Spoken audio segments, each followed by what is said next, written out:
Welcome to Zebra Aurora Vision Studio. In this tutorial, we'll learn how to find an object within the image using template matching and a trained object template. To complete this task, we'll need a couple of basic tools. Filmstrip from the image acquisition section to acquire images from the filmstrip control, as well as the LocateObjects filter, which can be found inside the LocateObjects tool in the Computer Vision 2D section of the toolbox. We'll start by adding the red filmstrip filter to acquire images from a dataset prepared for this tutorial. Now, let's add the filmstrip filter to the Acquire section of the program and switch to the offline mode, as this is required to activate the filmstrip.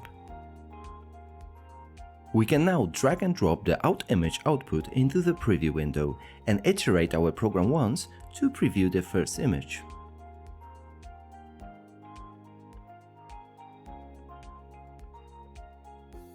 Next, we'll need the LocateObjects filter.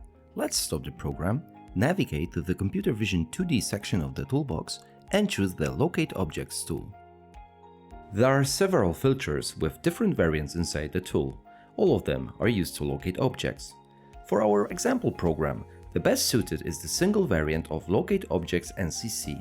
Let's add it to our program now. To learn more about other template matching filters, please refer to our documentation.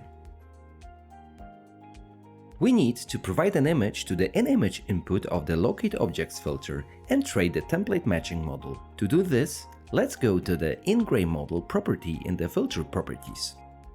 Let's open the model definition window now by clicking the triple dot icon. This editor allows us to create and edit a model that will be used by the LocateObjects filter to detect a specified object within the image. Let's create a simple model by marking the capacitor in the center of the image. Since the circuit board is oriented differently in other images, let's change the in-min and in-max angle parameters to allow full 360-degree rotation and then click Next to proceed. We can now set a rectangle that will be returned as a match for our model.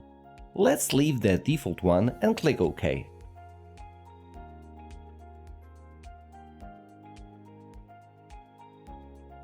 To see the results of the LocateObjects filter, we need to drag and drop the object match output into the preview window and iterate the program.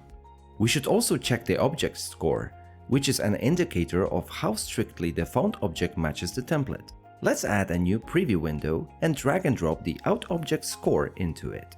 We'll also adjust the window size a bit to better organize our previews. We can now iterate our program a couple of times to check how good the score is. As we can see, in each case the score is above 90%, which is a very good result. This concludes our tutorial. If you want to learn more, please take a look at our technical documentation available at Zebra Aurora Vision Developer Portal. You can find links to the sections of the documentation relevant to this tutorial in the video description below. Thank you for watching. For more information on Zebra Aurora Vision software products, visit us at aurora-vision.zebra.com.